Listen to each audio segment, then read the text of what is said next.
বন্ধুরা, আজকের আমার ভিডিওর বিষয়বস্তু হলো বেলি ও জুঁই গাছের মার্চ মাসের পরিচর্যা। মার্চ মাস শুরু হয়ে গেছে, কিন্তু তোমাদের জুঁই বা বেলি গাছে কি এখনও কোনো নতুন গ্রোথ শুরু হয়নি? আর নতুন গ্রোথ না হলে গাছে কোনো কুঁড়িও আসবে না, কারণ বেলি ও জুঁই গাছে সবসময় নতুন শাখায় ফুল আসে। ফেব্রুয়ারি মাসের শুরুতেই বেলি ও জুঁই গাছের আমি রুট ট্রিটমেন্ট করে দেখিয়েছিলাম। কিভাবে টব পরিবর্তন না করে এই গাছের রুট ট্রিটমেন্ট করতে হয় সেটা দেখিয়েছিলাম, এবং ফেব্রুয়ারি মাসের মাঝামাঝি আমি এই গাছে খাবার প্রয়োগ করেছিলাম। কি খাবার প্রয়োগ করে আমার বেলি ও জুঁই গাছে প্রচুর পরিমাণে গ্রোথ এসেছে তার সম্পূর্ণ ডিটেলসে আমি দেখিয়েছিলাম।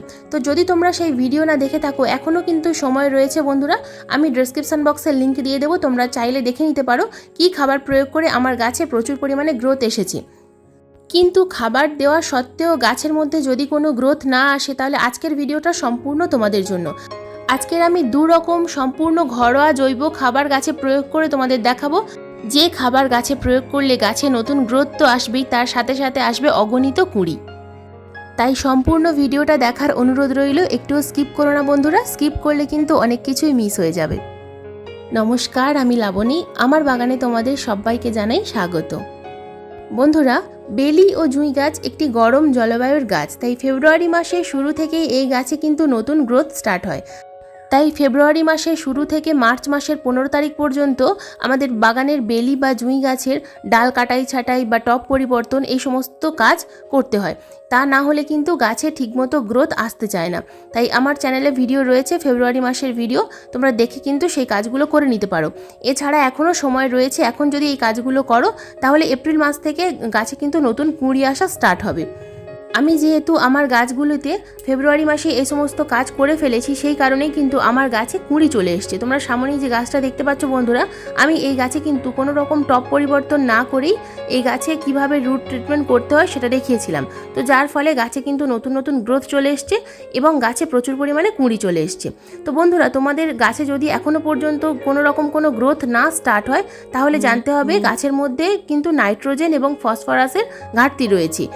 কিন্তু যদি ডাল কাটাই ছাঁটাই করার পরেও গাছের মধ্যে কোনো রকম কোনো কুঁড়ির দেখা না পাওয়া যায়, তাহলে কিন্তু তোমাদেরকে হালকা করে এই সময় সফট প্রুনিং করতে হবে। তো দেখো বন্ধুরা, আমি এখানে একটা হালকা করে সফট প্রুনিং করে তোমাদের দেখাচ্ছি। আমার এই গাছটার মধ্যে কিন্তু লেদা পোকার আক্রমণ হয়েছিল, যার কারণে গাছের কিন্তু পাতাগুলো খেয়ে নিয়েছে এবং গাছে নতুন গ্রোথ আসেনি। তো সেই কারণেই দেখো আমি এই দুটো পাতার ওপর থেকে হালকা করে কিন্তু একটা সফট প্রুনিং করে দিলাম। তো তোমরা কিন্তু যদি তোমাদের গাছে নতুন গ্রোথ স্টার্ট হয়, গাছটা আরও ঝোপালো করতে চাও, তাহলে কিন্তু এবার এই রকম সফট প্রুনিং তোমরা অবশ্যই করে দিতে পারো। সফট প্রুনিং করার পর বলবো গাছে নাইট্রোজেন এবং ফসফরাসের ঘাটতি মেটানোর জন্য আমরা গাছে কী খাবার প্রয়োগ করতে পারি। বন্ধুরা, মাসে একবার করে হলেও কিন্তু এই বেলি বা জুঁই গাছে যে কোনো ধরনের কম্পোস্ট কিন্তু অবশ্যই প্রয়োগ করতে হবে। সেটা ভার্মি কম্পোস্ট অথবা 1 বছরের পুরনো গোবর সার, যে কোনো কিছু কম্পোস্ট অবশ্যই দিতে হবে। কম্পোস্ট দিলে কিন্তু আমাদের গাছে নাইট্রোজেনের অভাব দূর হয়। এছাড়াও আমাদের বাড়িতে কিন্তু আমরা চা খাই, তো চা খাওয়ার পর যে চাটা আমাদের ছাঁকনিতে বেশি হয়ে যায়, তো যেটা আমরা ফেলে দিই, তো সেই চা যদি আমরা ধুয়ে রোদ্দুরে খুব ভালোভাবে শুকনো করে রেখে দিই এবং সেই চা পাতা যদি 1 মুঠো করে গাছের গোড়ায় প্রত্যেক মাসে 2বার করে প্রয়োগ করি, তাহলে কিন্তু গাছের মধ্যে কখনোই নাইট্রোজেনের অভাব দেখা দেয় না। এছাড়াও যদি চা না থাকে বাড়িতে, তাহলে কফি পাউডার, হাফ চা চামচ কফি পাউডার 1 লিটার জলে গুলে একটা 8 ইঞ্চি টবের জন্য 500 ml করে সেই জল কিন্তু প্রত্যেক মাসে 2বার করে অবশ্যই প্রয়োগ করা যাবে। চা পাতা অথবা কফি পাউডার যদি আমরা মাসে 2বার করে গাছের মাটিতে ব্যবহার করতে পারি, তাহলে কিন্তু আমাদের গাছের মাটি সব সময় অ্যাসিডিক থাকবে। আর বেলি ও জুঁই গাছ কিন্তু অ্যাসিডিক সয়েল খুব পছন্দ করে। এই অ্যাসিডিক যদি না থাকে টবের মাটি, তাহলে কিন্তু গাছে ভালোভাবে ফুল আসতে চায় না।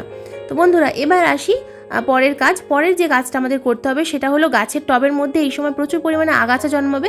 এই আগাছাগুলোকে কিন্তু আমাদের তুলে ফেলতে হবে। আমরা যে খাবার গাছে প্রয়োগ করব, সেই খাবার কিন্তু এই আগাছাতে খেয়ে নেবে। তো সেই কারণে আমাদেরকে আগে এই কাজটা করতে হবে এবং টবের মাটি খুব ভালোভাবে খুশে দিতে হবে। টবের মাটি সবসময় খেয়াল রাখবে যেন সবসময় ময়েশ্চার থাকে। তো দেখো বন্ধুরা, আমি হাতের সাহায্যে মুঠো করছি, মুঠোটা কিন্তু জমে যাচ্ছে। এই মাটিটা যদি জমে যায় তাহলে জানবে টবের মাটি ময়েশ্চার রয়েছে, কিন্তু খুব ঝুরঝুরে রয়েছে। সবসময় কাদা কাদা হয়ে থাকলে কিন্তু টবের মাটি, তাহলে কিন্তু গাছে ভালো গ্রোথ আসবে না।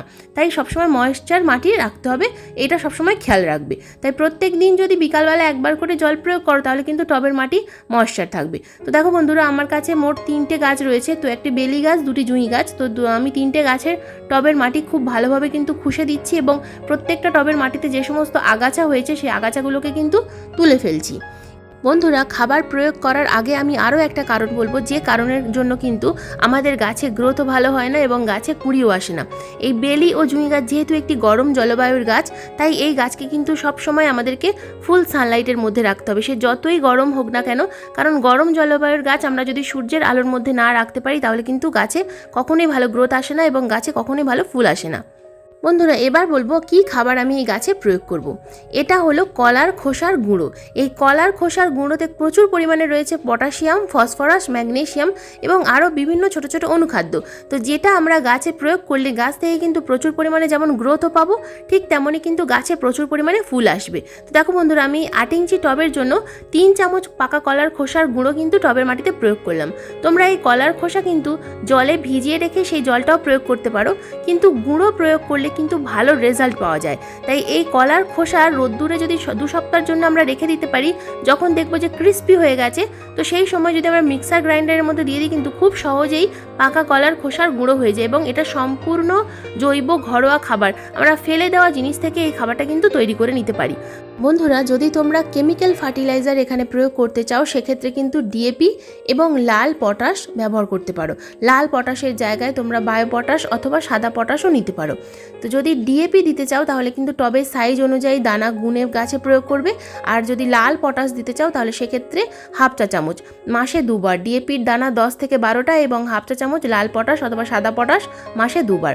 এই দুটো খাবার গাছে প্রয়োগ করলেই কিন্তু গাছে নতুন গ্রোথও আসবে এবং নতুন প্রচুর কুঁড়িতে গাছ কিন্তু ভরে যাবে।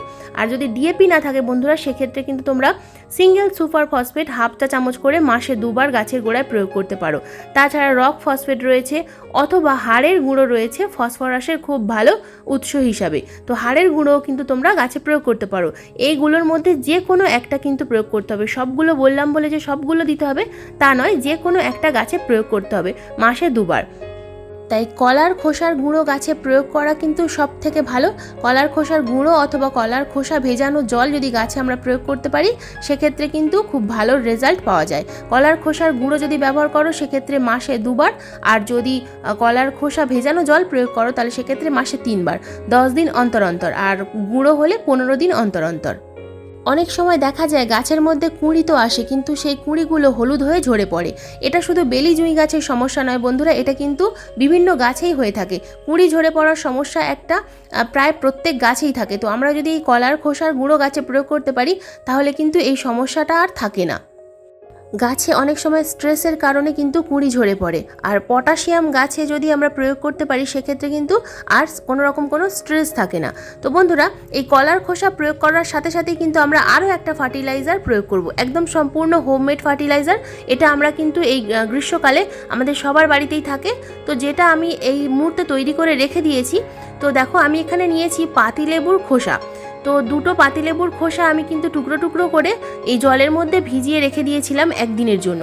তো 1 দিন ভিজে যাওয়ার পর কিন্তু আমরা এই জলটাকে গাছে মাটিতে প্রয়োগ করব, কিন্তু ডাইলিউট করে তারপর প্রয়োগ করব, কারণ এই লেবুর খোসার মধ্যে রয়েছে নাইট্রোজেন এবং ফসফরাসের সোর্স। তো এটা যদি আমরা গাছে প্রয়োগ করতে পারি সেক্ষেত্রে কিন্তু আমাদের গাছে যেমন গ্রোথ হবে এবং তার সাথে সাথে গাছের বৃদ্ধি হবে, গাছের পাতা সবুজ থাকবে, বিভিন্ন রকম সমস্যা কিন্তু আর থাকবে না, এবং সবথেকে বড় কথা গাছের মাটি কিন্তু অ্যাসিডিক থাকবে।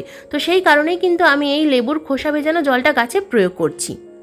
তো বন্ধুরা, 24 ঘন্টা ভেজানোর পর আমি কিন্তু একটা অন্য পাত্রের মধ্যে কিছুটা এই যে লেবুর খোসা ভেজানো জল আমি এখানে নিয়ে নিলাম। তো যতটা পরিমাণ লেবুর খোসা ভেজানো জল নিয়েছি ঠিক ততটা পরিমাণ আমি সাধারণ জল দিয়ে কিন্তু ডাইলিউট করে নিলাম। তো এবার আমি গাছের মাটিতে কিন্তু প্রয়োগ করব। তো দেখো, আমি কিন্তু ভালোভাবে ডাইলিউট করে নিয়েছি এবং আমি একটা 8 ইঞ্চি টবের ক্ষেত্রে 500 ml করে জল কিন্তু প্রয়োগ করব। টবের মাটি কিন্তু এখন খুব বেশি ভিজে নেই, মোটামুটি শুকনো রয়েছে। তো এই রকম অবস্থায় কিন্তু আমাদেরকে এই ফার্টিলাইজারটা গাছে প্রয়োগ করতে হবে। খুব বেশি যদি কাদা কাদা হয়ে থাকে তাহলে কিন্তু গাছের মাটিতে খাবার প্রয়োগ করা যাবে না। তো যেদিন এই কলার খোসা গুঁড়ো আমরা প্রয়োগ করব সেদিনেই কিন্তু আমি এই লেবুর খোসা ভেজানো জলটা প্রয়োগ করছি। তো তোমরাও কিন্তু দুটো খাবার একসাথেই প্রয়োগ করবে, এবং খাবার প্রয়োগ করার পর গাছগুলোকে কিন্তু একটু সেমিশেডের মধ্যে রাখতে হবে। অন্তত 2-3 ঘন্টার জন্য সেমিশেডে রাখার পর তারপর কিন্তু ফুল সানলাইটের মধ্যে তোমরা এই গাছটাকে দিয়ে দেবে। তো তাহলে কিন্তু আর গাছের কোনো রকম কোনো সমস্যা হবে না। গাছে বিভিন্ন রকম খাবার প্রয়োগ করার পরেও যদি কোনো রকম কোনো গ্রোথ না আসে তাহলে কিন্তু তোমরা এই দুটো খাবার অবশ্যই গাছে প্রয়োগ করো। প্রয়োগ করে দেখো রেজাল্ট কেমন হয়। রেজাল্ট কেমন হলো আমাকে কিন্তু কমেন্ট করে অবশ্যই জানাবে। আমি কিন্তু আমার গাছে এই খাবারই প্রয়োগ করছি এবং আগের মাসে আমি একটা মিশ্র খাবার প্রয়োগ করেছিলাম, যে খাবার প্রয়োগ করার ফলে গাছে কিন্তু নতুন গ্রোথ চলে এসেছে এবং তার সাথে সাথে গাছগুলোকে কিন্তু আমি সম্পূর্ণ ফুল সানলাইটের মধ্যে রেখে দিয়েছি।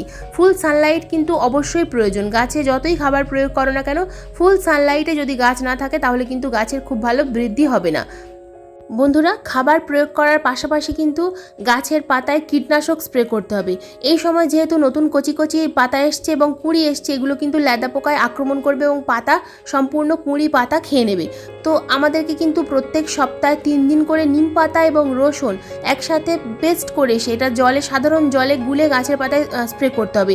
এটা কিন্তু অবশ্যই মনে করে করতে হবে, না হলে কিন্তু গাছের পাতায় ল্যাদা পোকার আক্রমণ হবে আর পাতা কুঁড়ি সমস্ত খেয়ে নেবে। গাছে কিন্তু আর ভালো গ্রোথ আসবে না এবং গাছে ফুলও ফুটবে না সময় মতো। তাই যে দুটো খাবারের কথা বললাম এই দুটো খাবার প্রয়োগ করো এবং মার্চ মাসে তোমরা পরিচর্যা করতে থাকো। যেভাবে বললাম তোমাদের গাছে কিন্তু অবশ্যই প্রচুর পরিমাণে নতুন গ্রোথ আসবে এবং সেই সাথে আসবে অগণিত কুঁড়ি ও প্রচুর প্রচুর ফুল। তো বন্ধুরা, এই ছিল আমার মার্চ মাসের বেলি ও জুঁই গাছের পরিচর্যা। ভিডিওটা কেমন লাগলো অবশ্যই কমেন্ট করে জানাবে। ভিডিও ভালো লাগলে একটা লাইক করো, শেয়ার করো, আর চ্যানেলে যদি নতুন বন্ধু হয়ে থাকো তাহলে চ্যানেলটাকে সাবস্ক্রাইব করে পাশের বেল আইকনটা প্রেস করে দিও, কারণ আমি প্রত্যেক দিন সন্ধ্যে 6টায় নিত্য নতুন ভিডিও আপলোড করি। ভিডিও আপলোড করার সাথে সাথেই তোমাদের মোবাইল স্ক্রিনে অথবা কম্পিউটার স্ক্রিনে ভিডিওটা পৌঁছে যাবে। ভিডিওটা সম্পূর্ণ মনোযোগ দিয়ে দেখার জন্য তোমাদের সবাইকে জানাই অসংখ্য অসংখ্য ধন্যবাদ।